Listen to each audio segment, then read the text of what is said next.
Salut à tous, alors c'est Frédéric Delavier. Alors ce soir, je vais vous faire une petite vidéo avec mon collègue Michael D. Gundeal, qui est avec moi de l'autre côté. Là, vous allez entendre sa voix. Salut Michael. Salut. J'augmente un peu le son. Ouh là là, il y a un problème ce soir sur Skype, hein. Donc nous allons faire une vidéo sur les blessures en musculation. Alors c'est nous les blessures, on en a tous les jours. On a plein de mecs qui nous appellent. Alors évidemment, en général, ils nous appellent plutôt en message privé, hein, c'est ça, hein. Bah oui, c'est ce qu'on rigole tout le temps de voir la différence entre les forums ouverts et les messages privés qu'on reçoit.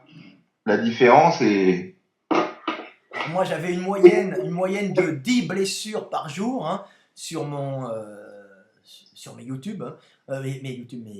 sur ton Facebook. Sur mes Facebook. J'avais deux Facebook, hein, donc ça me permettait de prendre les données. Fut un temps, t'avais deux Facebook. Fut un temps, j'avais deux Facebook, et comme je vous l'ai dit, bah, j'ai un Facebook qui d'un seul coup a disparu, a été radié. J'ai été radié de Facebook, alors je ne sais pas pour quelle raison.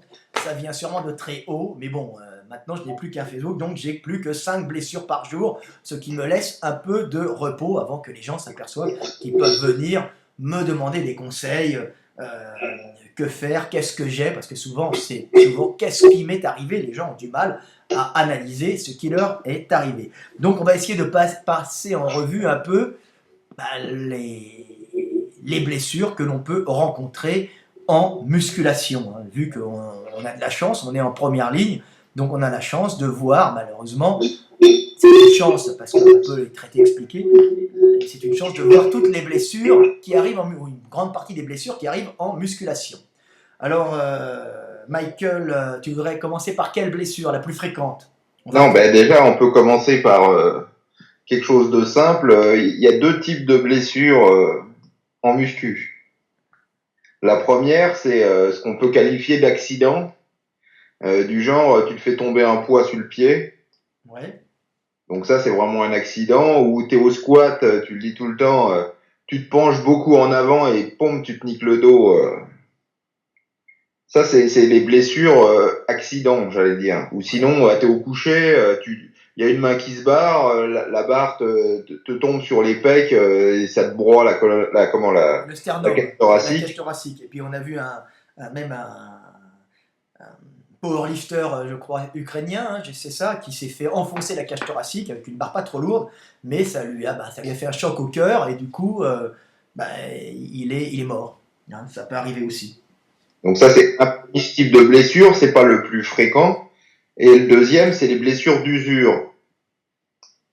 Donc les blessures d'usure, c'est ce qui arrive à force. Voilà. Parce que la première séance, la première fois que tu te commences à t'entraîner, tout va bien, tu te renforces, etc.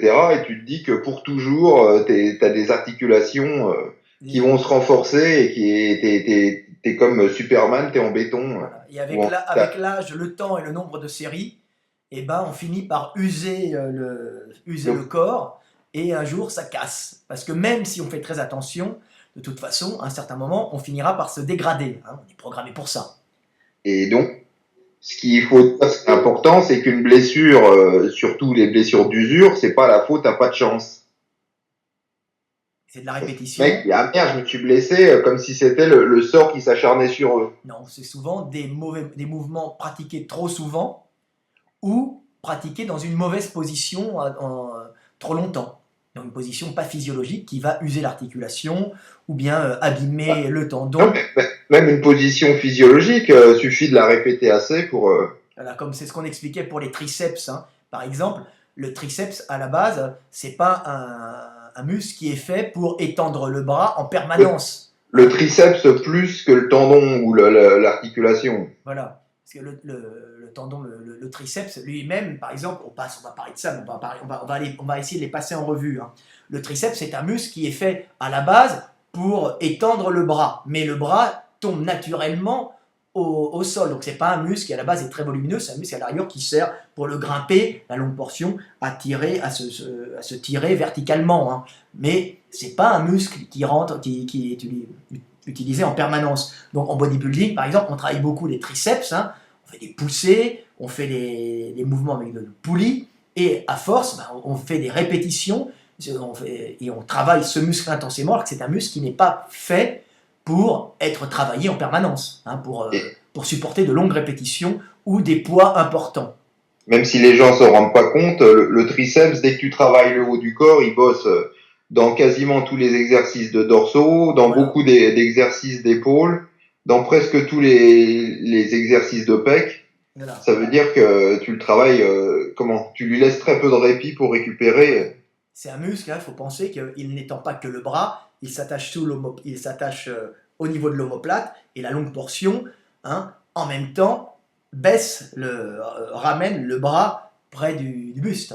En fait, faut le voir comme un second grand dorsal. Voilà, un second grand dorsal, ce qu'il avait comme fonction au temps jadis, quand nous étions encore des animaux arboricoles. Il faut savoir que le triceps aussi a une grande fonction dans la locomotion quadrupède, hein, en ramenant les membres antérieurs, hein, donc c'est un muscle qui est important, surtout la longue portion. Et le reste étant juste le bras. Pour l'homme, il est important parce qu'il a joué dans les lancers, hein, c'était très important, mais c'est pas un muscle qui est fait pour avoir beaucoup de poids, hein, pour mobiliser une articulation avec une grande résistance. C'est plutôt un muscle qui est fait pour travailler rapidement. C'est ça. Donc, alors on va commencer par quelle blessure? Quel type de blessure? Qu'est-ce qui t'intéresse? On peut déjà définir tout ce qui peut se blesser. Voilà. Alors ça peut être le muscle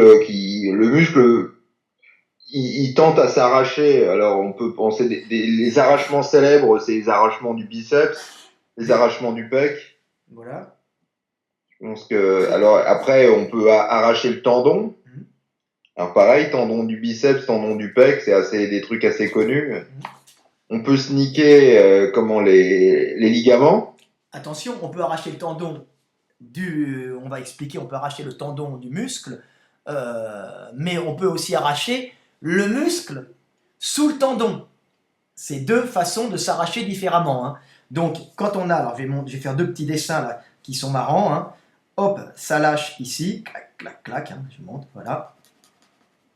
Là, vous avez un gars qui fait un haltère, ici, hop, il pousse, il a son haltère dans la main, il lève, et d'un seul coup, il y a trop de poids, il y a le tendon qui lâche, il a le muscle qui remonte, hein.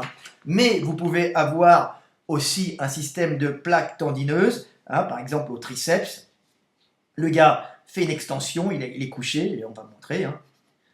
Hop, hop, hop, et il va avoir son tendon, et en dessous du muscle, et je marque à cet endroit-là, les fibres vont s'arracher sous son tendon. Voilà, je fais un petit dessin pour que les mecs comprennent, hein. Vous avez le gars là qui fait du triceps, par exemple, il est allongé à cet endroit-là, il fait du triceps bas front, il va remonter, là vous avez le triceps, et les fibres qui s'accrochent sur la plaque tendineuse qui est ici, hein, voilà, ce que j'ai mis en plus noir, hein. Vous avez la plaque tendineuse qui est ici, qui s'accroche sur l'avant-bras, hein, sur le cubitus, hein. Et bien là, les fibres vont lâcher sous la plaque tendineuse, et ça va vous faire un vide. Alors on peut l'avoir sur toutes les plaques tendineuses, donc des arrachements musculaires. Vous pouvez avoir des arrachements musculaires, donc des fibres musculaires sous le tendon, ce qui peut arriver par exemple au pec, hein, les fibres s'arrachent du tendon, le tendon ne s'arrache pas directement sur le bras, mais vous avez juste des fibres qui sont arrachées du tendon. Et là, ça va être très douloureux, mais ça ne revient pas. Alors qu'un tendon arraché, on peut toujours aller se faire opérer, hein, oui, non, mais il ne reviendra pas.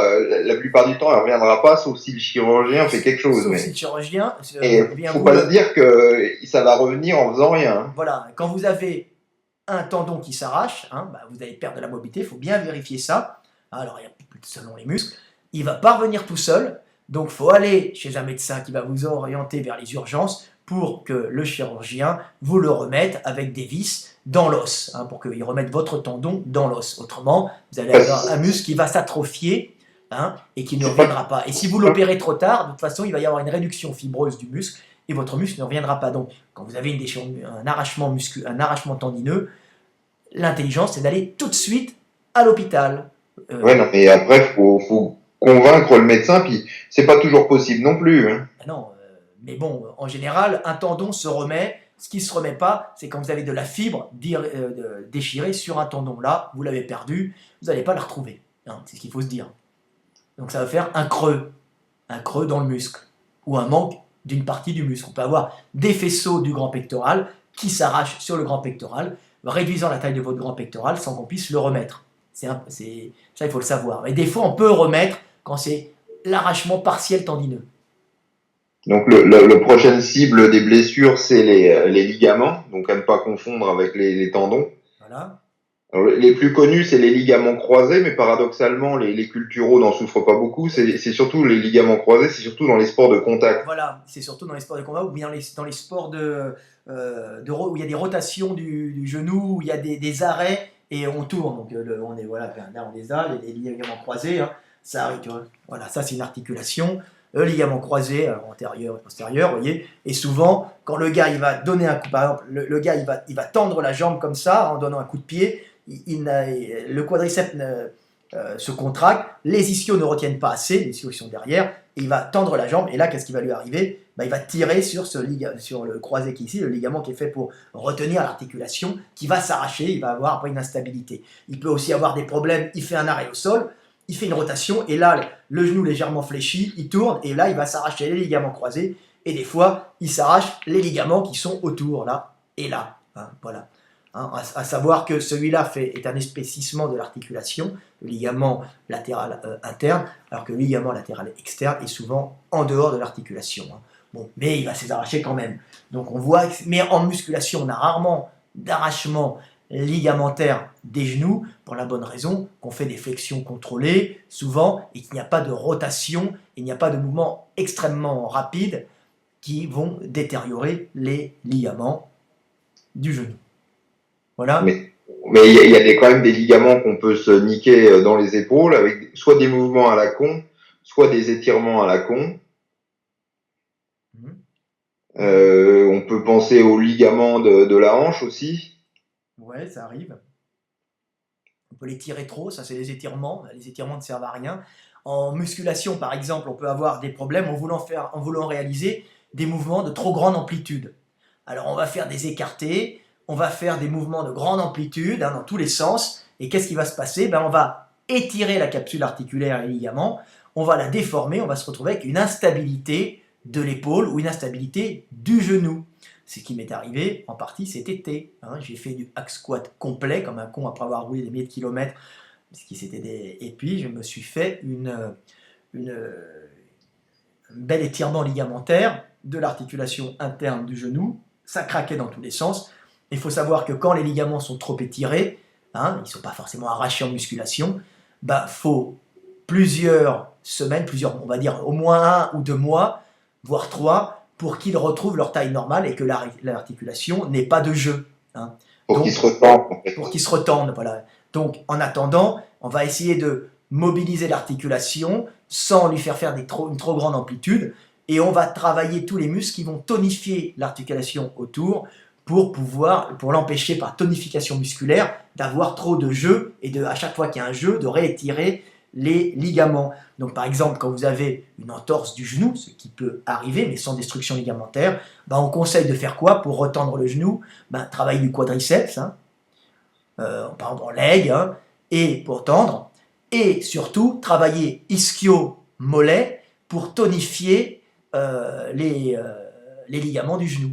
C'est ça, hein, pour tonifier, pas les ligaments, pour tonifier le genou et empêcher des rotations qui pourraient entraîner une déformation des ligaments et maintenir l'instabilité.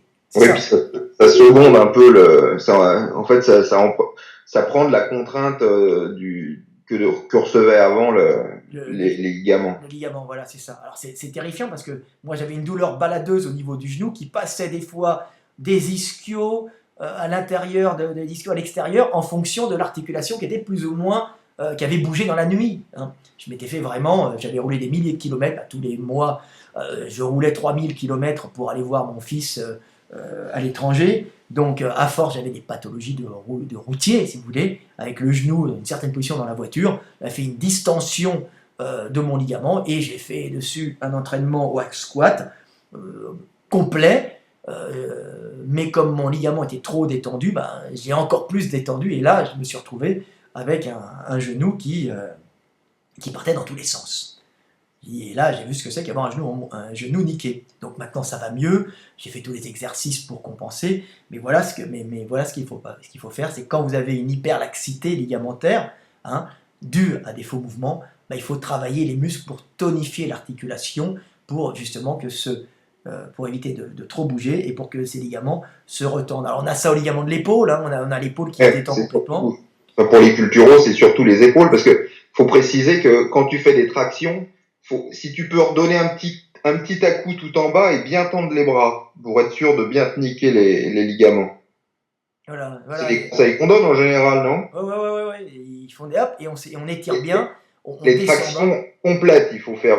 Voilà, on nous dit tout le temps, les gars, il y a une traction complète. Alors ils font une traction complète et là ils vont se niquer soit le coude, t'es obligé de soit l'épaule, sinon t'es pas un homme. Voilà, ils vont distendre l'articulation, disloquer l'articulation de l'épaule, et ça j'en ai plein qui ont des dislocations de l'articulation de l'épaule, surtout que c'est souvent une articulation qui peut avoir une malformation congénitale que les mecs n'ont pas vue parce qu'elle n'est pas tout le temps sollicitée, et il suffit qu'ils fassent de la musculation qui force un peu, ils se retrouvent avec des luxations de l'épaule à cause justement d'une mauvaise conformation congénitale de l'épaule.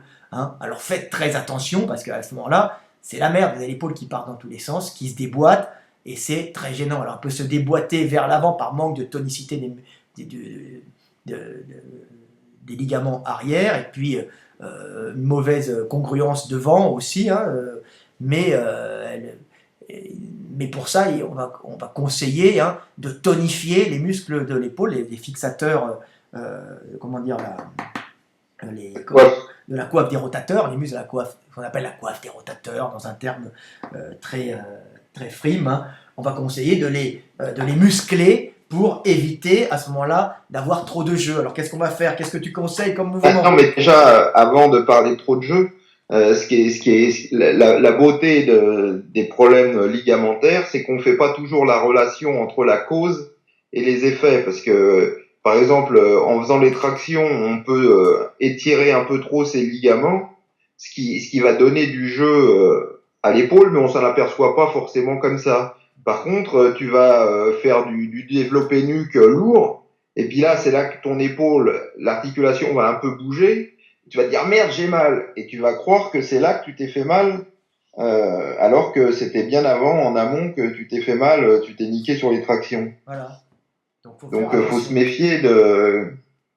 C'est pour ça qu'il faut une certaine connaissance. Faut se méfier de. Comment on fait pas toujours la relation entre la cause et l'effet. Voilà. Et puis c'est pour ça que partout on nous dit les tractions. Ça me fait toujours rire, hein, mais bon, les gens disent ce qu'ils veulent. Tant mieux parce qu'ils font des vues après. Le coupable dans l'histoire, c'est celui qui écoute, hein, c'est pas celui qui dit. Donc. C'est ce que je dis tout le temps. Hein, c'est celui qui obéit aux ordres stupides, hein, le coupable. Hein. Celui qui vous dit de faire des conneries, vous l'avez écouté. Hein. Que ce soit au niveau sportif ou au niveau de l'État. Hein. Et c'est lui qui vient pleurer après en disant « Oh, est-ce que dans une semaine, ça va aller mieux ?» Et je lui dis « Qu'est-ce que tu veux que j'en sache ?»« Mais il faut que tu me rassures. Oh, faut que tu me rassures. » Bah oui, il faut être gentil. Ah, si je t'avais écouté avant. C'est trop tard. C'est trop tard. Et ça me fait rigoler en plus. Alors qu'est-ce qu'il faut faire? Quand vous avez un problème ligamentaire, faut travailler. Alors par exemple l'épaule, j'ai le petit livre, vous voyez, hein, voilà. Hein, voilà, ça c'est les muscles qu'il va falloir travailler, hein, pour retonifier l'épaule et pour pas qu'elle se disloque. Hein. Mais vous aurez disloqué les ligaments de l'épaule, hein, et ça, les muscles ont une fonction de tonification qui va vous permettre de limiter justement les mouvements. Ça va être un plâtre musculaire qui va faire que vos ligaments vont se retendre. Alors voilà, vous avez ici, hein, devant, vous avez le sous-scapulaire, hein, à l'avant, il faudra le travailler. Alors on ne va pas parler de tous les exercices, mais on va expliquer. Voilà, c'est les muscles principaux à travailler, et la longue portion du triceps qui est ici, qui va vous remonter, hein, l'épaule, et bien vous la fixer, la longue portion du triceps. Par exemple, quand vous avez une instabilité de l'épaule, il faudra bosser l'infraépineux, hein, le supra, ça n'a pas une grande importance, mais l'infraépineux, la longue portion du triceps, on va dire les pecs, c'est important aussi, mais en raccourci, hein, et on va dire le sous-scapulaire qui est quand même difficile à localiser, mais on peut en faire un petit peu. Voilà, on ne va pas vous expliquer les mouvements, mais on vous explique quand même qu'il va falloir vous faire un plâtre musculaire, comme je me suis fait un plâtre musculaire au genou.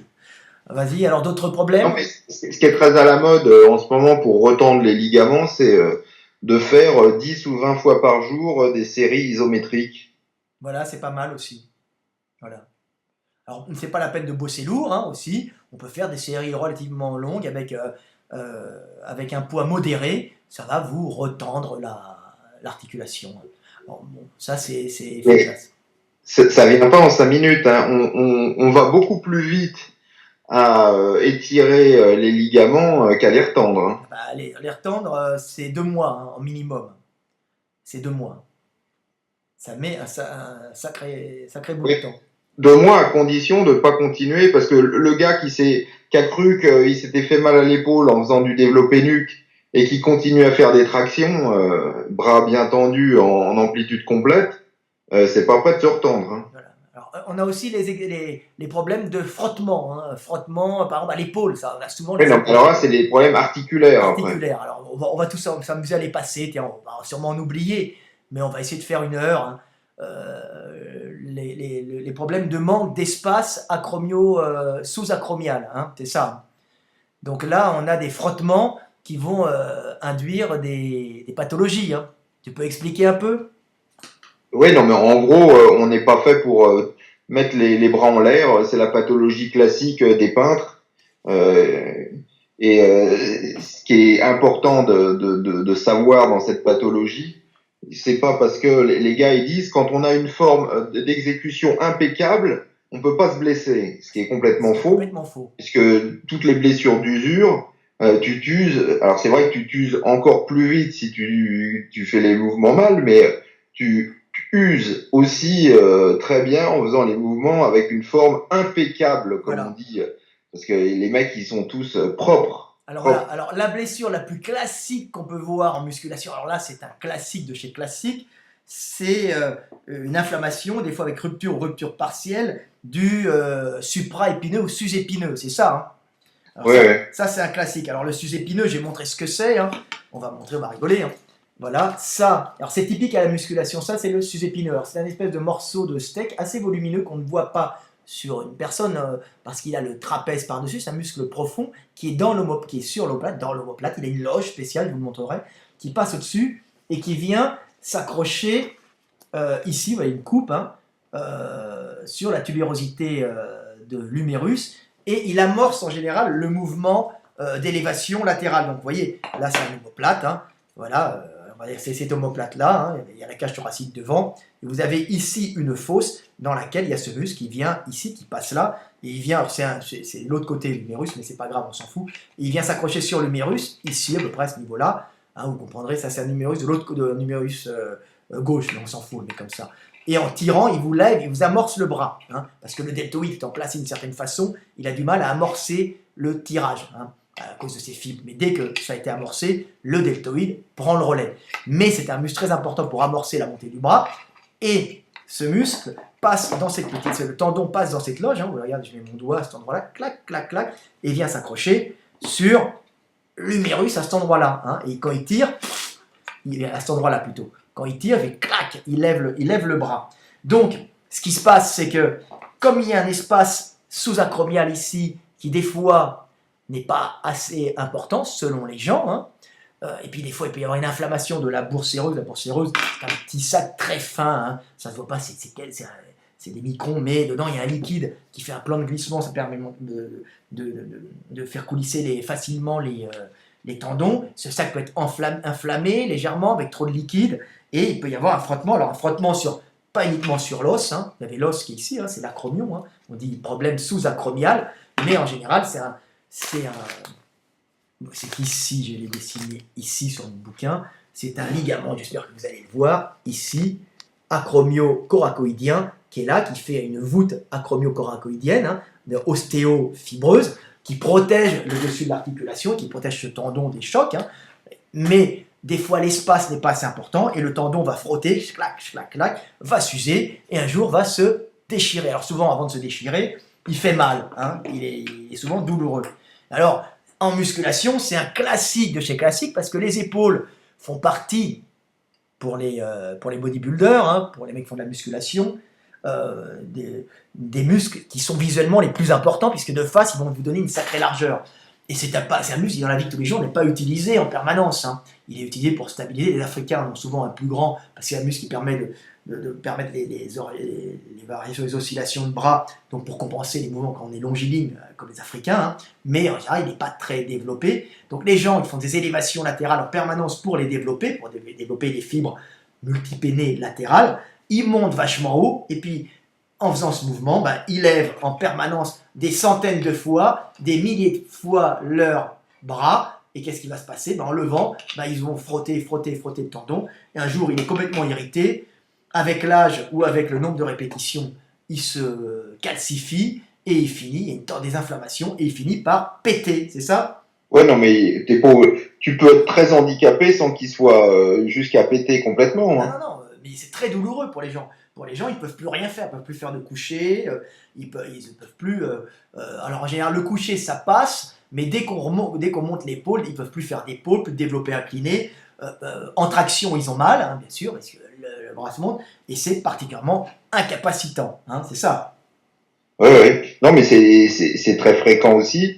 Et même si, ce qui est important, puisqu'on entend toujours ces conneries, même en ayant une technique d'exécution impeccable, ça n'empêche absolument rien. Hein. Ce qu'on entend comme connerie, c'est technique d'exécution impeccable. Alors le mec part d'en bas et il monte bien haut l'épaule. Hein, c'est ça. Souvent, c'est l'exécution la plus merdeuse qui va avec. Hein, mais bon. Parce que plus vous allez monter, plus vous allez le frotter. Si vous restez juste en bas, vous allez travailler les deltoïdes, pas trop, et vous n'allez pas le frotter trop. Hein. Et plus on monte, alors les gars, ils font du développé nuque. Alors il faut savoir que le développé nuque, ça peut être pour certaines personnes la fin de votre supra-épineux, tout simplement. Alors que pour d'autres, il y a un bon espace, une bonne mobilité d'omoplate, selon les morphologies. Ils peuvent en faire toute leur vie, ils n'auront jamais rien. Je me souviens des frères Palméo qui faisaient du développé nuque à 160 kg, moi j'ai vu pomper à 140.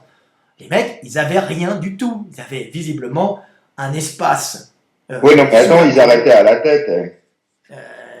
Oui, mais ils étaient quand même bien faits. Parce que même moi, si oui, non, mais c'est sûr, mais ils arrêtaient qu'à la tête, ils descendaient pas du tout. Voilà, faut pas descendre trop bas non plus, parce que plus vous descendez bas, plus en plus vous allez les tirer. Alors vous montez, vous le frottez, vous descendez bas, vous allez complètement les tirer, vous allez les faire péter.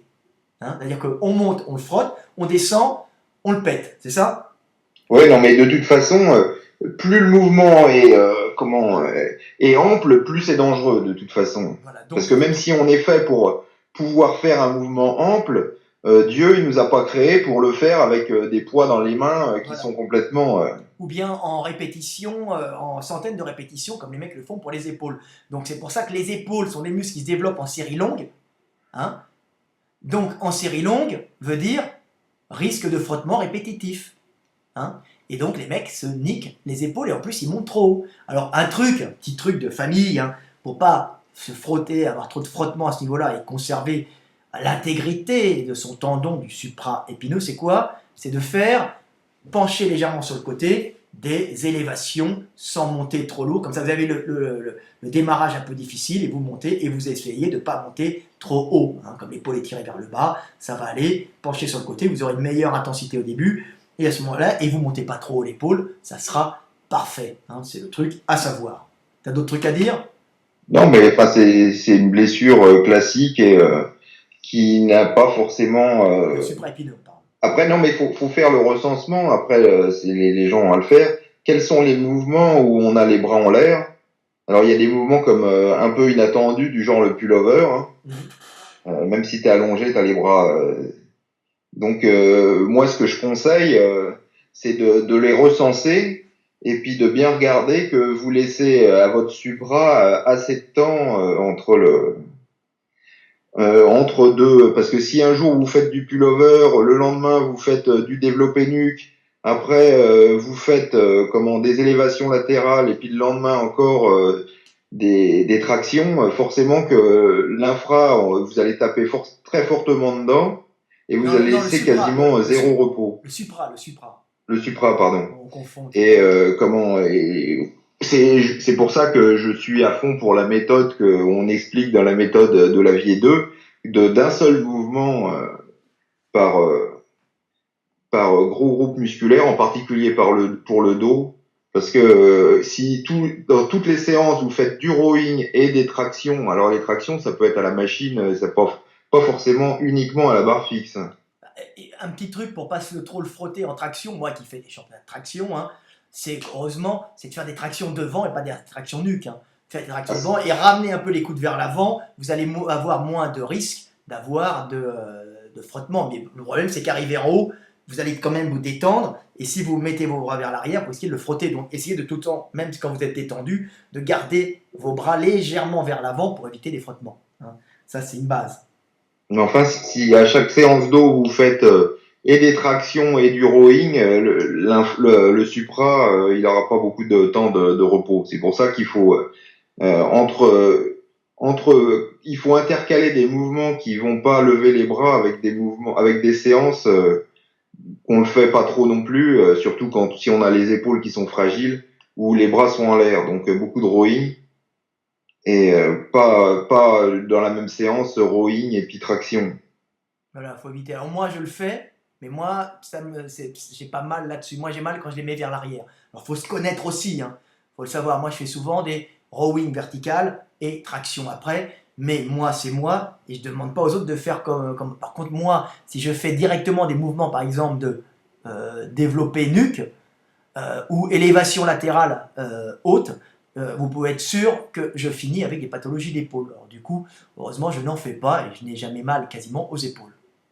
Donc, se connaître, apprendre à se connaître. Si vous voyez que ça ne monte pas, bah, forcez pas. Hein. Si vous voyez que ça bloque, hein, puisque là, on est travaillé en trapèze. Non, si tu vois que ça bloque, faut que tu forces. Voilà. No pain, no gain. No pain, no gain. Non, non les mecs, vous avez qu'un corps, il faut le garder hein, le plus longtemps possible. De toute façon, il va se dégrader un jour ou l'autre. Donc, vaut mieux qu'il se dégrade le plus tard possible. Hein, c'est ça.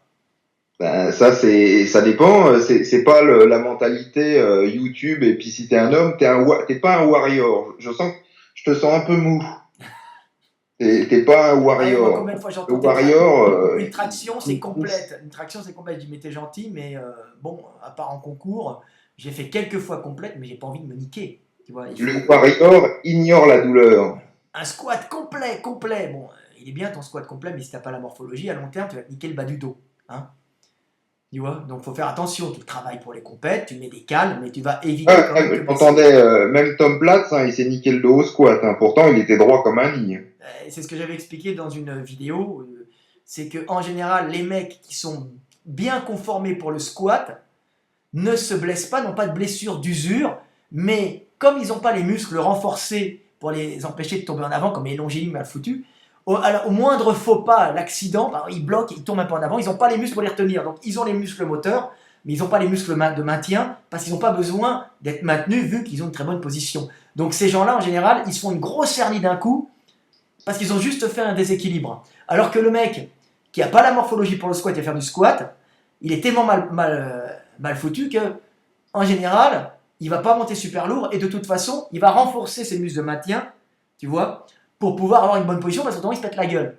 Donc lui, il va plutôt se faire une pathologie d'usure, par exemple des lombaires, alors que le mec parfaitement conditionné, tu vois, il va se faire une hernie d'usure, pas une hernie, une usure pour essayer du dos avec une hernie qui va un peu sortir doucement, alors que le mec qui est bien fait pour ça, il va rien du tout jusqu'au moment où il a la belle hernie. Ouais, non, mais je crois qu'il a quand même une pathologie d'usure parce qu'il disait maintenant il fait que du squat à 140, hein, parce que sinon son dos. Mais par contre, Platz, il a jamais eu mal au genou. Alors pour une raison qu'on a déjà expliquée, parce que quand je l'avais interviewé, il l'avait dit, c'est que et alors c'est très très rare, c'est qu'il avait des ischios énormes et des très gros mollets. Ça fait que on a l'impression qu'il allait à fond, mais en fait, il y était jamais puisque les ischios tapaient dans le mollet. Et en fait, c'est ça qui lui a protégé le genou tout le temps. Ouais, donc tu vois, il y a des avantages. Mais pour un Tom Platz, il va y avoir 200 emails en me disant je me suis niqué le genou, qu'est-ce que je peux faire? Est-ce que dans une semaine, dis-moi que dans une semaine, ce sera terminé. Le problème du squat complet, il faut savoir, c'est que c'est très dangereux pour le genou, des fois, parce qu'il y aura trop d'amplitude, donc étirement ligamentaire, trop de jeu, et puis vous pouvez aussi coincer le ménisque. Si vous descendez trop vite et remontez, vous voyez, il y a un problème. Le ménisque va trop glisser, hein, le ménisque c'est ça, hein, voilà, c'est des petits ajusteurs de mouvement qui sont là, hein, des petits anneaux fibreux, et qui permettent de répartir la pression quand vous faites un squat. Ils bougent un peu quand vous entraînez, quand vous fléchissez le genou. Hein, ils mettent tout le temps l'articulation dans le bon axe pour être toujours au centre de l'articulation, donc ils bougent avec l'articulation, mais ils peuvent des fois bouger trop, s'abîmer sur les parties qui les maintiennent, hein, et des fois vous remontez ou ne pas se replacer au bon moment et vous allez les coincer, surtout quand vous allez vous étendre la jambe, l'étendre trop, et à ce moment-là le ménisque n'est pas revenu assez vite et vous allez le fractionner. Hein. Alors ça, c'est des trucs typiques au squat complet. Hein. Faut savoir descendre complètement, on peut finir avec des pathologies de ménisque. Hein. C'est ça. Mais en règle générale, plus le mouvement est ample, plus il est dangereux, et on se blesse toujours sur l'étirement. Voilà. Comme au pec, le grand pectoral lâche en général à la descente, pas à la remontée. Hein. Faut le savoir. Hein. Et ça, c'est une belle merde. Et puis en général, quand vous avez un pec qui a lâché, d'ailleurs, vous allez perdre beaucoup de force et il faut absolument se faire remettre. Et de toute façon, en général, la force ne revient pas comme avant. Mais ce que je trouve alors génial, c'est que les mecs qui se sont arrachés pec, pec, biceps, etc., ils ont pas compris pourquoi ils s'étaient arrachés et ils recommandent aux autres de faire exactement ce qui les a arrachés sans avoir compris ce qui les a arrachés. Ce qui est quand même, je trouve, assez fort. Bah, Si ouais. tu comprends ce que j'ai dit. Ouais. Par exemple, je me suis déjà arraché une partie du pec il y a 2 ans, mais c'était pas en musculation. Hein. C'était sur des mouvements de street workout. Hein. Je me suis arraché, heureusement ça ne se voit pas trop quand je suis au repos, mais comme c'est une partie très interne, la partie la plus externe et interne, bah, ça m'a fait perdre beaucoup de stabilité au coucher. Dès que je suis en incliné, j'ai pas de problème, j'ai compensé vachement avec les épaules, mais j'ai perdu pas mal de force sur un seul mouvement, c'était le coucher. Hein. Pourquoi? Parce que j'ai le bras qui a du mal à terminer le mouvement, à bien fixer vers la fin. Hein. Alors qu'en inclinant l'épaule, j'ai plus de problème. Donc, Tu avais du mal aux tractions aussi. non, traction, ça m'a pas du tout touché. Bah, tu m'avais dit que tu avais perdu de la force. Non, au début, parce que j'avais mal. C'était Au début, ouais. non, Bah oui, non, mais au début. mais c'était j'avais perdu de la force à cause de la douleur et de la cicatrice qui n'était pas encore assez étirée. Mais j'ai bien repris, je suis même plus fort en traction. Puisque les dorsaux ont compensé la faiblesse du pec. Tu vois, Ouais, non, au bout de combien de temps? 2 ans. 2 ans, je suis remonté en traction à l'aise. Bien, mais j'avais pas perdu tant que ça en traction puisque c'était le dos. Par contre, au pec, j'ai vachement perdu au pec puisque maintenant, je veux dire, couché, je suis au maximum en série 12, 10-12 à 120, tu vois. Et c'est pas un manque de force, c'est un manque de stabilité, tu vois.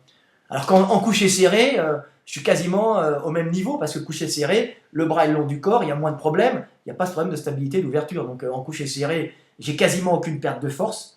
En couché large, j'ai une perte de force phénoménale à cause du manque de stabilité. Bon, ça va quand même. Je peux faire de la série de 20, 25 en couché à 100. Bon, il y a pire. Mais c'est quand même une perte de force. Alors, tout ce qui est incliné, ça va. Tout ce qui est épaule, je suis pareil, même plus fort. Mais tout ce qui est couché, c'est ce manque de stabilité dû à une petite fibre qui m'a fait... une petite fibre mais importante, en ce moment, qui m'empêche de faire du coucher lourd, tu vois, qui était un plaisir pour moi. Mais de toute façon, il n'y a pas une bonne morphologie, mais c'est pas grave. L'important, c'est d'avoir un bon serré pour filer une pêche. Parce qu'on ne tape jamais comme ça. Hein. Et mon serré, il est resté quasiment aussi puissant, tu vois. Donc on continue on monte la gradation. Non, on va parler rapidement de l'infraépineux. L'infraépineux, c'est celui qui est en dessous, qu'on se nique, ou au coucher, celui-là. Hein, voilà. C'est pas en épaule. Celui-là, là, on va se niquer au coucher, il est très douloureux et des fois des morceaux d'infraépineux peuvent se déchirer. Alors ça ne porte pas un gros problème, c'est celui qui vous fait la rotation de l'humérus. Hein. L'humérus est comme ça, hein, hop, là, ici. Qui fait la rotation ou la stabilité, voilà. Ça dépend de ce qu'on lui demande. C'est-à-dire qu'il vous fait une rotation légère du bras, hein, avec le bras, comme ça vers l'extérieur. Alors bon, c'est pas un muscle très très utile, on va dire, il est pas il est fonctionnel, mais c'est pas un muscle qui va vous apporter de gros problèmes, mais il peut être très douloureux, hein, parce que il se sera déchiré, il aura été sclérosé, et c'est une déchirure typique au développé couché. Pourquoi? Parce que quand vous levez latéralement comme ça, bah, vous allez frotter celui qui est ici. Quand vous faites du développé couché, vous allez comprendre, regardez, c'est très simple, vous êtes ici, en couché, alors c'est une mauvaise humérus, hein.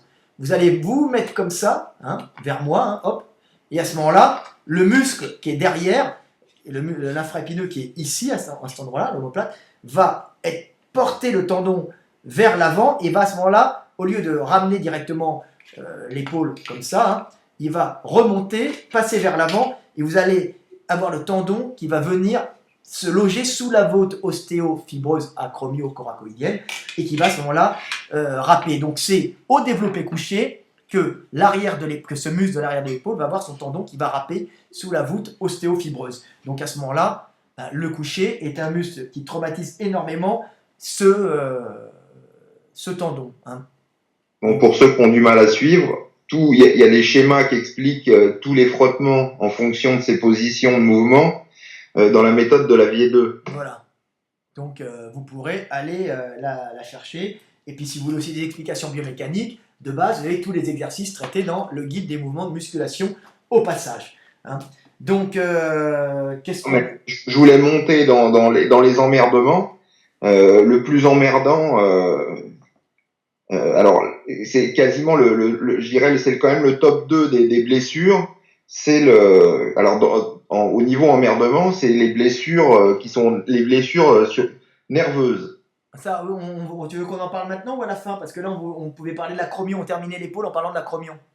Ouais, non, mais on n'est pas obligé d'être exhaustif. Voilà, alors on va parler un peu des blessures nerveuses, parce qu'on en a beaucoup, et j'en ai traité une, d'ailleurs j'étais le premier au monde à avoir traité. Celle-là, mais on va parler justement de ce que tu avais remarqué sur Internet, c'est ça?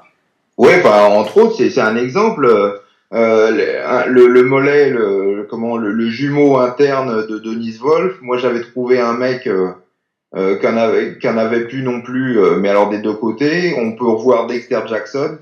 Les mecs, ils ont plus qu'un demi-mollet. Le jumeau interne, c'est cette partie du muscle à l'intérieur, du triceps sural, et ça fait comme deux testicules qui pendent. Hein. Et ben, c'est le jumeau interne, celui-là, il est un peu décalé chez beaucoup de gens, surtout chez les Européens, vers le bas. Et ben, ce jumeau interne, chez certaines personnes, il avait vu et avait disparu complètement. Alors on dit, mais c'est très difficile à arracher, un jumeau interne ne peut pas s'arracher quasiment. Ah si, le premier qui s'est arraché, mais ça se voit, c'est Manzer. Vous regardez Manzer, quand il y a des photos de mollets, il s'est arraché partiellement. Mais c'est des fibres, ça s'arrache, c'est des fibres qui vont s'arracher sous la plaque tendineuse qui est ici. Hein. Mais en général, quand il disparaît complètement, c'est un muscle comme ça ne peut pas disparaître puisque c'est des attachures du tendon entièrement et une énorme attache à cet endroit-là. Hein, c'est l'articulation du genou, à l'arrière de l'articulation du genou. Donc pour arracher un jumeau, il faut vraiment faire fort. Donc on se demandait mais comment ça se fait qu'ils sont arrachés et qu'ils ont disparu et pour quelles raisons ils avaient disparu. Bah, c'est probablement que l'influx nerveux n'arrive plus. Voilà, tout simplement. Pourquoi? Parce qu'ils ont développé tellement de volume musculaire qu'en faisant leur squat, qu'en faisant leur mouvement, ils compriment les nerfs derrière ou sur leur passage et ils font que le nerf, ils le détruisent et au bout d'un moment, il y a une perte de ce nerf, ce nerf est détruit et ne peut plus contracter le muscle qui finit par disparaître lui aussi, n'ayant plus de commande. Et comme un muscle, la nature est économe, un muscle disparaît quand il n'est pas contracté, sollicité, il disparaît parce qu'il n'y a plus de système nerveux pour lui donner les ordres de se contracter. Tout simplement. Mais, alors ça c'est pour pour le gastro. Donc il y a deux branches à un moment au niveau du mollet, du genou.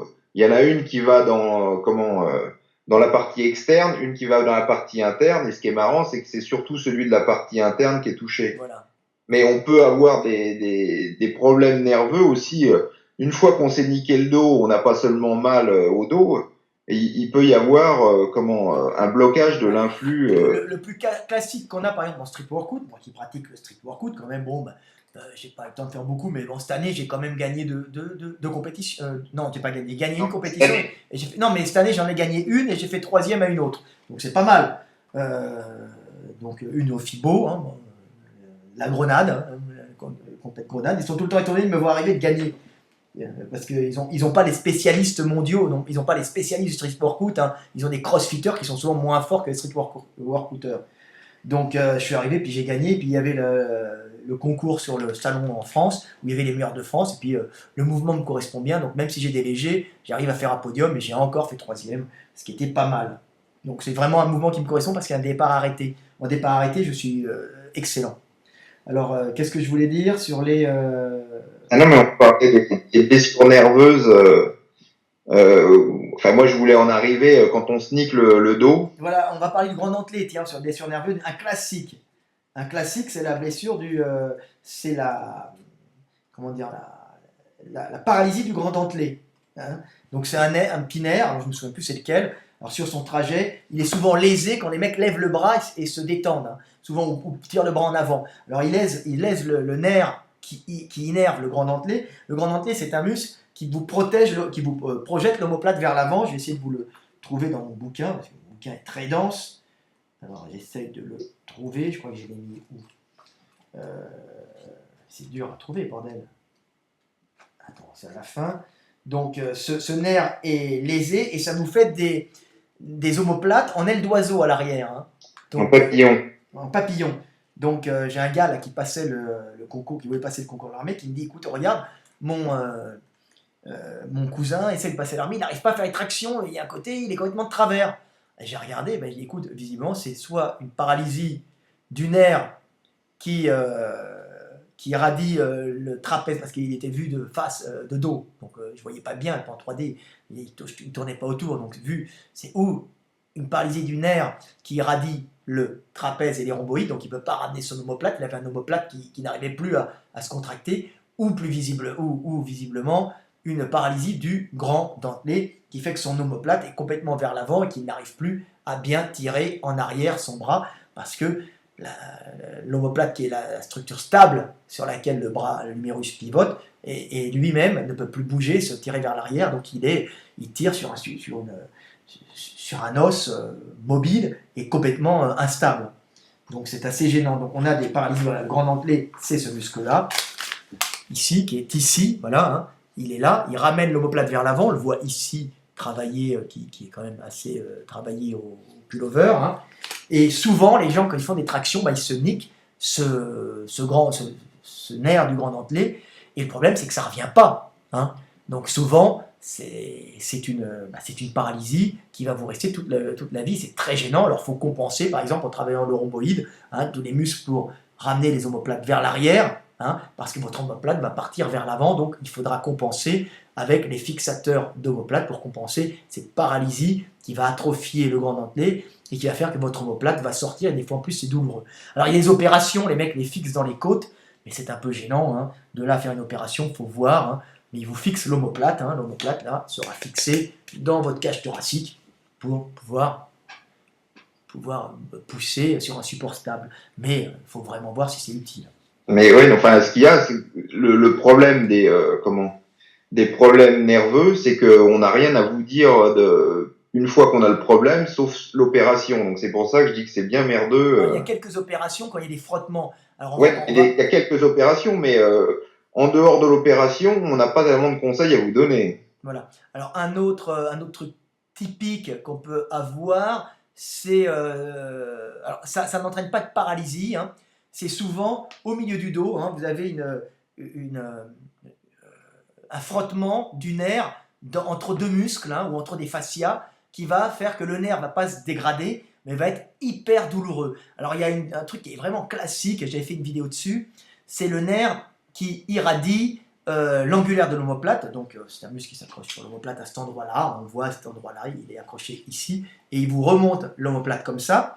C'est pas celui qui donne des torticolis? Si, et c'est celui qui donne des torticolis. Quand il y a un torticolis, c'est que l'angulaire de l'omoplate est contracté. Donc, ce qui se passe, c'est que l'angulaire de l'omoplate et le rhomboïde, c'est un nerf qui irradie les deux. T'as pas un dessin du rhomboïde, parce que j'entendais encore des mecs qui disaient il manque de rhomboïde. Le rhomboïde est en profondeur, il est ici, voilà. Ce qui veut dire, le rhomboïde. Alors là, on va regarder. Vous avez là, c'est la face superficielle, le trapèze ici. Et vous avez en profondeur un petit muscle qui est un muscle qui n'est pas si petit que ça, qui est ici sur l'omoplate et qui va vous remonter l'omoplate vers le centre de l'appareil vertébral, le rachis. Et vous avez l'angulaire de l'omoplate qui est ici. Donc, des fois, il y a ce nerf-là, et c'est un classique, hein, il est coincé entre les muscles, entre les aponevroses, et c'est extrêmement douloureux, et le mec a tout le temps des douleurs, ça l'empêche de dormir, et ça va lui pourrir sa vie.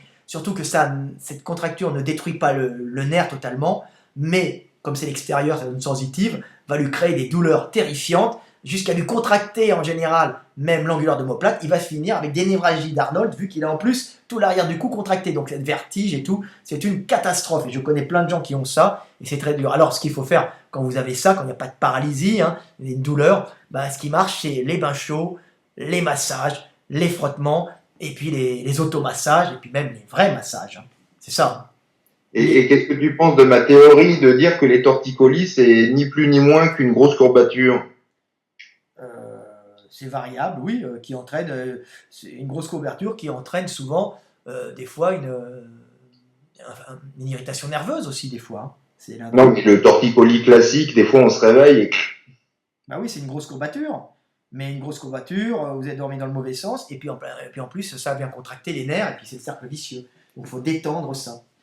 Donc ça, c'est un classique. Alors tu avais vu aussi un classique, c'était les pecs qui commencent à... Alors c'est très rare ça, hein. ouais, alors, moi j'ai cru que le mec s'était arraché. Voilà. C'était le haut de pec, tout l'intérieur du haut de pec avait complètement disparu. Voilà. Alors en vérité, qu'est-ce qui s'était passé? Ben, C'était... il s'était niqué les cervicales, alors c'est ce que je voulais dire pour le bas du dos. Si on se nique les disques lombaires, on peut bloquer le réseau nerveux donc pour les cuisses. Après, soit on n'a plus de jambes, soit certaines parties des jambes se contractent plus. Donc ça, c'est autre chose que ce qu'on vient de dire pour le mollet, Voilà. et ça peut se rajouter aussi. Et là, c'était pas des lombaires qui s'est niqué, c'est des cervicales. Voilà. Et il avait niqué la branche, le rameau nerveux qui irradiait la partie superficielle des pecs, hein. Donc il a perdu toute la partie sternale, mais il lui restait le pec un peu plus loin, accroché sur les cartilages sternaux, mais il avait plus sur le sternum. Parce C'est que super bizarre. Alors, ça fait super bizarre parce regardez, il y a une vidéo où le mec explique tout ça. on C'est a deux Abbas couches, hein. Kachani. Il faut ça. Je suis sûr que vous l'avez déjà vu, la vidéo, de toute façon. Il faut savoir qu'on a deux couches de fibres musculaires, une qui vient s'accrocher sur le sternum ici, et une autre plus profonde qui vient s'accrocher, hein, deux couches, sur les cartilages costaux. Bah lui, ce qui lui était arrivé, c'est qu'il avait le rameau nerveux qui avait été compressé, qui n'irradiait plus la couche superficielle, qui a disparu, qui s'était atrophiée, il ne restait plus que la couche interne, donc il avait un creux ici, et il avait la couche interne qui était là, on avait l'impression qu'on lui avait enfoncé l'intérieur des pectoraux, parce qu'en fin de compte, il avait la couche superficielle des pectoraux qui avait disparu. Alors il faudrait que je trouve, vous montrer un peu l'insertion pour que les gens comprennent, hein. C'est assez intéressant à voir. Bon, après, il s'est fait opérer. C'était ça pour ça que la vidéo était bien, c'est qu'on le voyait. Et après, il a récupéré. Bon, il a pas récupéré que naturellement, parce que d'après moi, il a dû céder en injectant des trucs localement. Alors on fait aussi des prothèses qui redonnent un aspect... Ouais, mais là, c'était des produits de remplissage. Voilà. Mais bon, c'est bien merdique, hein, sauf l'opération. Puis un qui s'est fait opérer récemment, j'ai fait une vidéo où vous tapez sur ma chaîne Denis Wolf, qui pareil, il s'était pété des bouts de cervicales. Donc ils l'ont opéré, ils ont retiré les bouts, ils ont mis en fait un faux pour compenser ce qui a été cassé, ils ont mis un implant. Mais là, en le revoyant à l'Arnold il y a 2 semaines, je suis pas persuadé que l'opération était un succès à 100%, parce maintenant je le trouve complètement tordu, hein. Et là, je vais montrer un peu, voilà, pour que même les youtubeurs qui nous copient, parce qu'on est au top, hein, nous. Bah, voilà, ici, vous voyez, là, vous avez la partie sternale en rouge, et vous voyez sur les cartilages costaux, la partie profonde des pecs. La partie sternale, ici, c'est la partie superficielle des pecs, ils s'insèrent tous au même endroit, hein.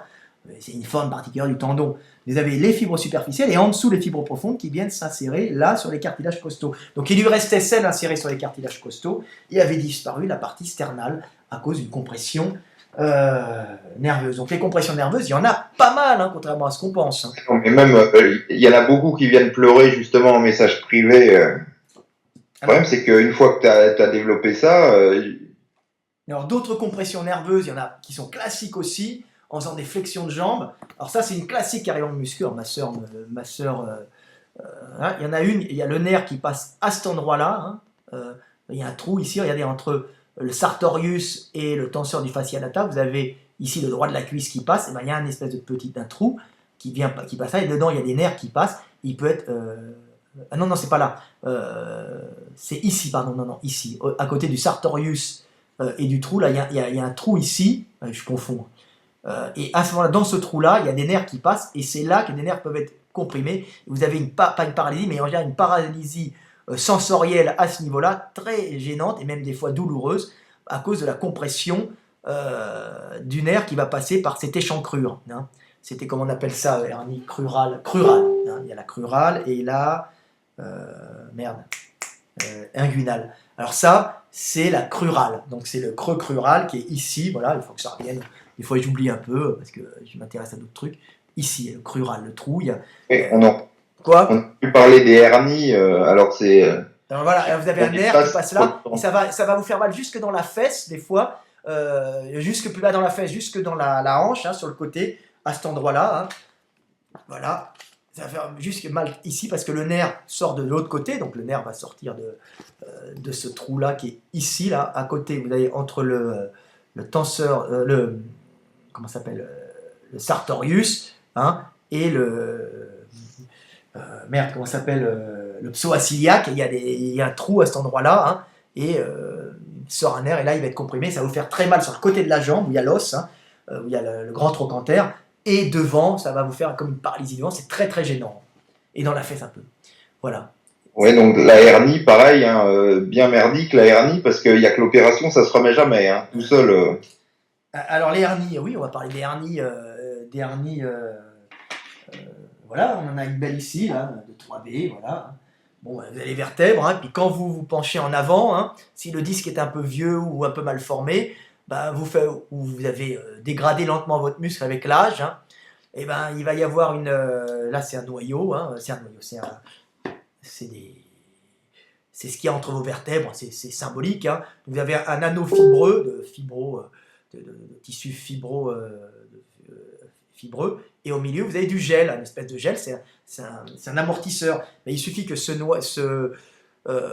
anneau fibreux qui est entre les vertèbres, vous voyez ici, se dégrade avec le temps par une mauvaise ou un mauvais mouvement ou avec le temps, vous allez avoir du liquide, hein, un peu du gel qui va sortir, et des fois même des éléments fibreux qui vont venir vers l'arrière, et ils vont sortir et ils vont compresser les éléments nerveux, et là c'est la merde parce que ça peut des fois se retendre en faisant se revenir en faisant des suspensions, mais si c'est une grosse, bah, ça va faire une compression nerveuse qui peut endommager le nerf. Alors déjà ça peut être très douloureux, c'est ce qu'on appelle les sciatiques, mais ça peut aussi endommager le nerf à vie, donc il faut vraiment se les faire retirer quand vous avez une douleur permanente, c'est retirer ces protubérances, hein, qui abîment le dos. Donc ou opération, ou suspension barre fixe, étirement pour qu'il rentre tout seul. Mais des fois, il faut absolument l'opération parce que ça peut entraîner même des paralysies sévères. Hein. C'est ça. Ouais, je pensais surtout aux hernies sur les abdos. On va parler après. C'est le même genre, hein, de toute manière. Une fois qu'on l'a développé, c'est mort. Hein. Voilà, c'est mort. On va être obligé de vous opérer et de vous... ce que j'ai lu sur les abdos ici. Il faut mettre une petite grille, voire plusieurs chez les culturaux. Les mecs, après, ils peuvent plus rentrer le ventre, ils ont le ventre qui sort. J'ai pas ouais, voilà, il faut mettre une petite grille, une grille fibreuse, hein, qui va être, et pour vous renforcer. Et puis il vous ramène les deux parties de la ponévrose qui a lâché, hein, ça lâche à cet endroit-là, ou au nombril, ou latéralement, ça peut lâcher à plusieurs endroits, hein, ou ça peut lâcher au niveau inguinal. Hein. Donc il y a abdos, il y a plusieurs, hein, on ne va pas tous les passer en revue, mais il y a les hernies inguinales, alors c'est souvent chez les hommes et les femmes, hein, donc c'est des faiblesses au niveau des testicules, à côté des testicules, ou bien il y a le ligament aussi des ovaires chez la femme, donc c'est des faiblesses, et vous avez une faiblesse à côté du pubis, et vous pouvez aussi en avoir une un peu plus vers le haut, comme je vous ai montré, au niveau crural, un peu plus haut, où à ce moment-là, c'est une zone où passent des vaisseaux sanguins, des veines, des artères, hein. Donc à cet endroit-là, il y a une ouverture, et cette ouverture peut s'ouvrir encore plus, et à ce moment-là, l'intestin va sortir. Alors l'intestin peut sortir dans les testicules, ou dans la ponévrose du testicule, hein, ou chez la femme va sortir directement dehors, l'intestin avec son enveloppe, hein, d'abord parce qu'il est protégé, il n'est pas comme ça, ou vers le côté, alors ça peut des compressions, c'est assez gênant, Et ce qui est plus grave, c'est que de toute façon, ça ne va jamais se refermer. C'est comme un rideau que vous déchirez, un tissu va progressivement se déchirer. Donc c'est une opération obligatoire à un certain temps. Mais ce qui est plus grave, c'est que vous pouvez avoir une compression d'une anse intestinale qui est sortie, un blocage, elle va se retourner, ou elle va se bloquer complètement avec nécrose. Et là, c'est opération, parce qu'en c'est infection. Blocage du transit intestinal, nécrose et mort. Hein, c'est ça, si vous n'êtes pas opéré. Donc tout de suite, vérifier, hernie étranglée, très dangereuse. Hein, c'est très très dangereux. Donc ça, c'est souvent consécutif, 1 à des faiblesses, 2 à des mouvements mal exécutés aussi. Hein. C'est ça. Oui, et puis alors donc le top 1 des blessures les plus merdiques, quand on s'entraîne, on n'y pense pas forcément, mais le cœur, des fois, il aime moyennement.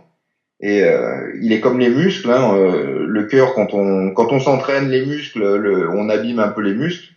Et malheureusement, surtout en muscu ou tous les efforts un peu violents comme ça, mais même en cardio, c'est pas forcément mieux.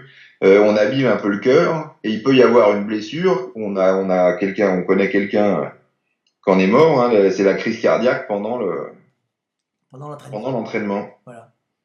Donc c'est la blessure ultime, j'allais dire, parce que là, bon, il y aura plus rien à faire une fois que t'es mort. Oui, puis comme en général en sport de force, on met beaucoup de pression, les mecs peuvent faire progressivement des déformations des artères,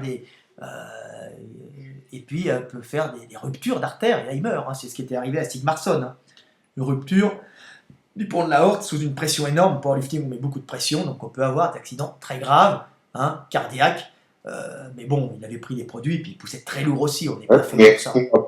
Pensez à Jean Texier qui est mort dans sa salle de muscu en s'entraînant. Voilà. Donc ça arrive. Bon, c'est la belle mort du culturiste, on va dire. Ah, la belle, je sais pas s'il y a une belle mort, mais bon. Donc il faut savoir que bon, le culturisme peut, avec des poids importants à un certain âge, générer des problèmes cardiaques. Hein. Donc qu'est-ce que tu conseilles à un certain âge? De faire léger? Oui, non, mais comment de faire léger, non, j'espère que non, mais non, mais c'est pour dire que la blessure peut revêtir des formes très différentes et malheureusement, quand tu t'entraînes lourd, même des jeunes qui peuvent mourir sous la barre. En fait, on met trop de pression. Comme on bloque, on pousse à fond et on veut pas lâcher l'affaire. C'est comme la ceinture de powerlifting, elle protège le dos, mais elle met beaucoup trop de pression aussi. Hein. Et on peut avoir des ruptures de veines un peu partout. Et alors, quand c'est dans le foie, ça passe, mais quand c'est dans les yeux, c'est gênant parce que la rétine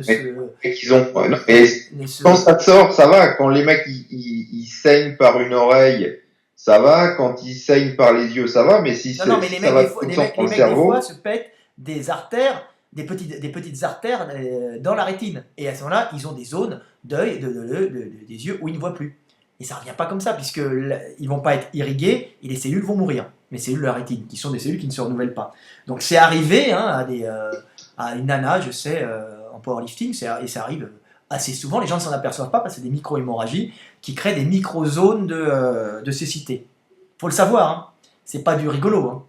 Non, moi une fois, bon pareil, dans les micros, je me suis défoncé un tympan comme ça en forçant. Voilà, ça arrive aussi, ouais. Bon, ça se remet et puis. Donc, il faut savoir que c'est des trucs. Tout sport, toute pratique sportive n'est jamais anodine.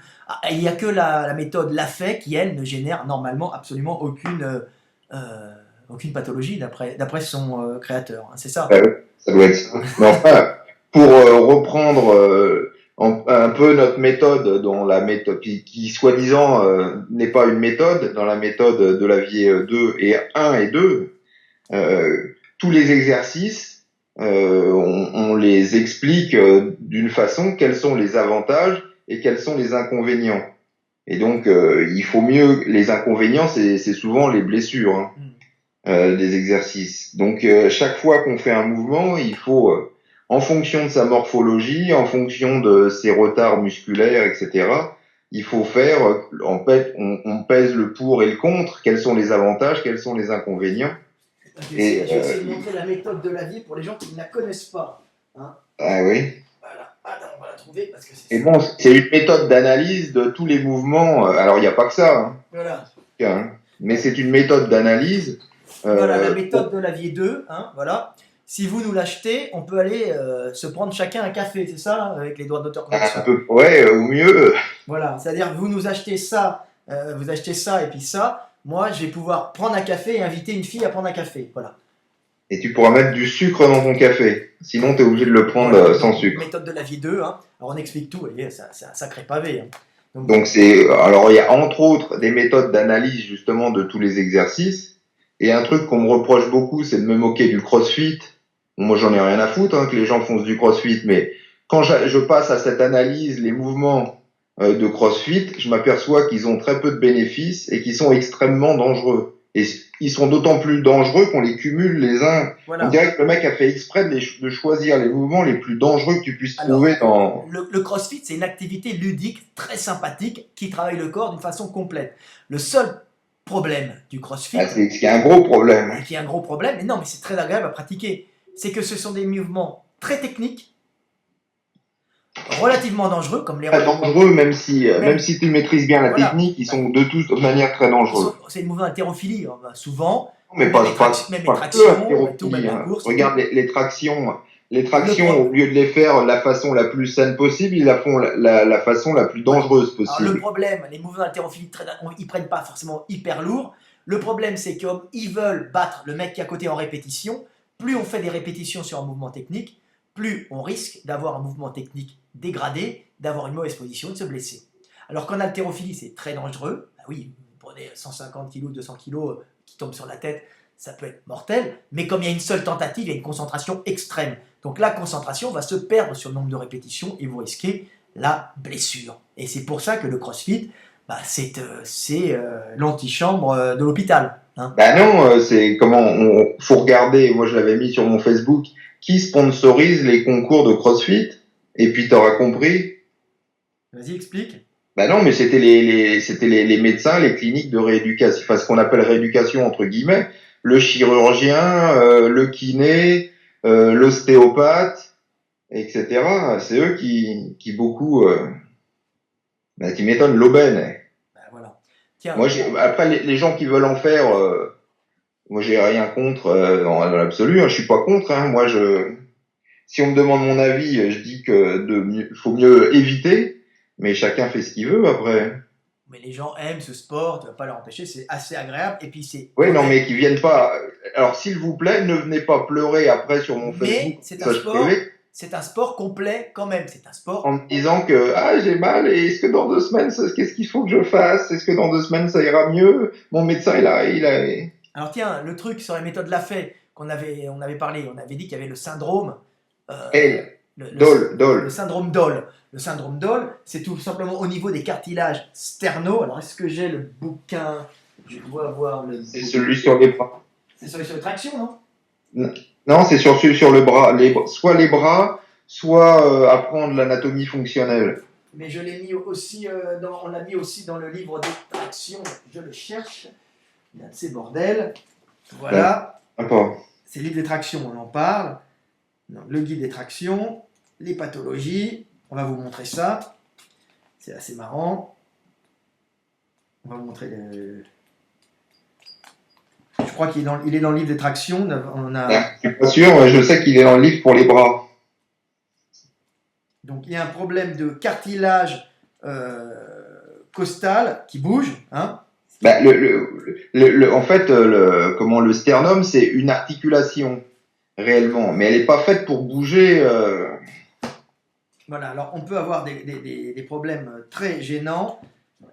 Où est-ce que je l'ai mis? Quelle page? Un livre sur les bras. Je l'ai, mais je cherche, mais j'ai fait tellement de dessins là-dessus que... Et c'est dans la première partie avec toutes les blessures, je pense, ou sinon on l'a mis sur les dips plus spécifiquement, mais... Je cherche cette pathologie. Je l'ai pas sur moi. Donc, ce qui se passe, c'est que vous avez le sternum. Le sternum, c'est ça, cette partie-là, c'est ossifié. Ici, vous avez des cartilages qui sont là. Et au moment de la croissance, ces cartilages ne sont pas encore... non, le sternum, plutôt, n'est pas encore totalement ossifié. Hein. Il reste encore avec des petites des zones d'ossification, des zones cartilagineuses qui viennent aussi, puisque les os se développent par les zones cartilagineuses. C'est là où ça pousse, hein, les cartilages de conjugaison, mais c'est là où l'os se développe, hein, c'est là où il crée de l'os, il se développe. Donc, quand le sternum n'est pas encore totalement ossifié, et qu'il n'y a pas encore une bonne attache des cartilages costauds sur le sternum, ben quand vous faites des dips, hein, vous finissez, en faisant des mouvements en série longue, vous finissez par avoir une dislocation légère, mais extrêmement douloureuse du sternum et des côtes, et ça craque, et c'est très douloureux. Les gens ont même des fois l'impression d'avoir un problème cardiaque. Hein. Donc ça, c'est un truc typique. Alors c'est beaucoup plus important chez les adolescents, chez les jeunes garçons, alors qui pratiquent la méthode Lafay, bien sûr, parce que comme ils font des dips à fond la caisse, ceux qui ont une ossification pas terminée et peut-être congénitalement une petite faiblesse, vont avoir des douleurs très importantes. Hein. Donc qu'est-ce qu'il faut faire? Il n'y a pas grand-chose à faire, vous arrêtez de vous entraîner quelques temps et vous reprenez quand vous avez plus mal. Mais c'est quand même très douloureux. Alors c'est un truc typique qu'on peut avoir. Alors, un autre truc typique qu'on peut avoir, c'est en dips ou même en rowing. Alors c'est souvent en dips, hein, c'est des irradiations, c'est des compressions nerveuses. Alors celle-là, elle n'est pas très grave, mais cervicale, parce que vous faites vos dips, la tête en arrière, et là vous allez contracter tous les muscles, et vous allez contracter des petits nerfs qui vont irradier la main. Alors vous avez le nerf cubital, c'est souvent le cubital, le petit doigt, hein, qui est comprimé lors de la pratique des dips. Hein. Donc c'est assez gênant. Donc vous avez souvent, quand vous dormez, hein, vous avez des fourmis, et vous avez des fourmis en permanence quand vous levez le bras, parce que vous avez une espèce de contraction qui a été due à la pratique des dips, avec les muscles contractés, la tête en arrière. Donc le truc pour plus avoir ces fourmis, hein, c'est très simple, hein, c'est souvent consécutif aux dips ou au mouvement travailler la tête en arrière, bah, c'est d'essayer d'avoir la tête le plus droit possible, rentrer le cou quand vous faites du coucher, ou rentrer le cou quand vous faites des dips, un peu. Voilà, c'est une base. Hein, comme ça, vous n'allez pas faire de contraction et vous n'allez pas comprimer les nerfs, les nerfs moteurs des doigts. Hein, il ne vous aura pas de fourmis. C'est ça. Hein. Oui. Donc, vous voyez, c'est plein de petits trucs hein, en muscu. On peut en passer d'autres en revue marrantes, hein, plus ou moins marrantes. Vous avez les douleurs acromioclaviculaires. Hein, acromioclaviculaires. Vous connaissez ça? Les douleurs acromioclaviculaires. Alors, l'acromion, je l'ai montré, hein, l'acromion c'est ça, hein. Là-dessus vient s'accrocher la clavicule, hein, c'est ici, on va bien montrer là j'ai un petit squelette, hein. Vous avez la clavicule qui est ici, et elle s'accroche sur, je vais monter un peu le truc comme ça, hein, sur l'omoplate, à cet endroit-là, hein. Et il peut y avoir souvent en musculation, à force de faire des dips ou des poussées vers le bas, vous allez avoir une dislocation progressive des ligaments acromioclaviculaires qui sont ici. Vous allez avoir une mobilité de l'acromion. Des fois, ça fait une bosse, ça fait une inflammation et c'est très, très, très, très douloureux. Alors, faut savoir qu'en général, en musculation, c'est jamais très grave, hein, parce que c'est souvent les problèmes acromioclaviculaires en sport sont souvent dus à des problèmes de sport de contact, et là vous avez une rupture totale des ligaments, vous avez une libération totale de la clavicule sur l'acromion à cet endroit-là, hein, et ça c'est dû souvent à des chocs, hein, vous tapez un mec, accident aussi, tombé en VTT, percussion au rugby, football américain, judo, classique, hein, projection au sol, et vous avez à ce moment-là un arrachement total de l'acromion, et surtout, ici, et surtout des petits, attends je cherche les petits ligaments, ils sont où? Des ligaments, je les cherche, voilà, on les voit ici, ah putain, c'est pas évident, on les voit ici, tous ces petits ligaments qui sont là, 1, 2, il y en a 3, 4, des petits ligaments qui sont là et qui maintiennent solidaire la clavicule de l'omoplate avec l'omoplate hein, qui est ici, donc on est en dessous. Alors ça c'est quand il y a des chocs, il y a arrachement total. En musculation c'est souvent juste une distension mais c'est très douloureuse. C'est très douloureux. Alors le truc c'est de ne plus faire de poussée vers le bas, hein, de ne plus faire de coucher, maintenez, faire des développés inclinés, les épaules vous aurez pas mal, ça va vous restabiliser l'articulation qui est ici. Hein. Donc vous poussez le bras en l'air, vous pouvez pousser en l'air, justement pousser en l'air ça va vous faire descendre, descendre l'omoplate, hein. Il n'y aura aucun problème, tout va être stabilisé, hein. Alors que si vous poussez vers le bas, ça va vous faire remonter l'acromion qui est ici, hein, cet acromion là, qui est là. Hein, vous poussez vers le bas, il va remonter, hop, et la clavicule qui vient s'accrocher devant, qui passe comme ça, va bouger, ça va être très douloureux. Donc évitez toutes les poussées vers le bas, les poussées horizontales, on fait des poussées vers le haut, et comme ça, on retend tout. Alors, maintenant, il y a les straps. Tu connais les straps, le strapping? Ouais, mais bon. Ça marche bien. On se met une bande qu'on tire vers le haut et vers le bas pour stabiliser la clavicule. Et en général, on n'a plus trop mal. Donc voilà, le strapping, ce sont des bandes élastiques, des bandes adhésives qui sont taillées d'une certaine forme pour s'adapter à certaines parties du corps. Et maintenant, il y a un grand savoir dans le strapping et c'est très efficace pour maintenir, par exemple, des genoux. Hein, ça remplace des ligaments externes. Hein. On parlait du genou. Vous avez le strapping qui est bien pour maintenir un genou et l'éviter de bouger. Vous avez aussi des attelles externes. Mais pour l'épaule, vous avez du strapping, pas d'attelle externe, mais du strapping avec des adhésifs qui maintiennent bien cette épaule de haut en bas, qui est la matière qui l'empêche de monter. Et c'est très, très efficace. Donc voilà ce qu'il y avait. Une côte qui se déplace, ce qui est très douloureux. Très, très douloureux. Les côtes qui se déplacent, les côtes sont là. Mais il suffit de descendre au développé couché, un peu fort. Et le choc va être réparti ici. Et la côte, elle va se déplacer vers l'arrière sur son attache, sur la colonne vertébrale, ici. C'est très douloureux, vous ne pouvez pas respirer, vous êtes dans la merde. Ça met beaucoup de temps à se remettre. Ça peut aussi se décoller en faisant des tractions, en se laissant tomber. Le grand dorsal va tirer sur la côte et va la dégager un peu. Alors souvent, c'est consécutif à des tractions barres fixes associées à du coucher. Et là, vous avez la côte qui bouge. C'est chiant. Alors on peut aussi se l'enfoncer en faisant du tirage, vous savez, des tirages d'eau sur des machines à dossier. Le dossier vous enfonce le sternum et vous fait sauter la côte par derrière. Mais en général, la côte, on se la fait pète au développé couché en descendant la barre un peu vite sur la poitrine. On se la pète derrière. Donc c'est l'onde de choc, c'est la répartition du choc qui passe sur le sternum et qui va vous péter derrière la côte. Vous la dégagez de la colonne vertébrale du rachis. Et c'est très douloureux. Qu'est-ce qu'il y avait encore d'autre? Non, on a déjà fait le tour. Je crois qu'on est largement au-dessus de. Le coude. On n'a pas fait toutes les blessures, mais. Un truc classique, le coude. Le coude. Oui, on en a parlé 10 fois déjà. Alors, le coude, on peut dire aussi les inflammations du coude. À force de faire du coude, on peut avoir des mouvements, on peut avoir des calcifications au niveau du coude, à force de faire des mouvements, des inflammations, et puis ensuite le tendon va lâcher progressivement parce que comme il est calcifié, il a moins d'homogénéité dans sa structure, les tensions vont pas se faire de façon régulière et on va péter. Alors un truc, tiens, pour les blessures musculaires, cette vidéo, les gens la prennent dans tous les sens, et pour éviter les déchirures, les étirements. Alors les mecs disent oui, mais il faut s'étirer quand. Alors, à quoi sert l'étirement, on peut le dire. On s'en fout de gagner de la mobilité, on n'est pas un danseur, on n'est pas un gymnaste qui doit gagner de l'étirement. À quoi sert en muscu l'étirement? Alors il y a plusieurs solutions, mais déjà, pratiquer en début d'entraînement, légèrement, ça va vous permettre de chauffer les muscles et d'étirer les muscles pour donner une homogénéité de tension aux fibres. C'est-à-dire qu'en général, on se blesse. Pourquoi? On se blesse parce qu'on se déchire du muscle ou du tendon. Pourquoi? Parce que le muscle, étant fatigué, il n'est pas tendu de façon homogène. C'est ça. Donc, les fibres, certaines fibres seront relaxées, d'autres seront tendues. Et qu'est-ce qui va se passer?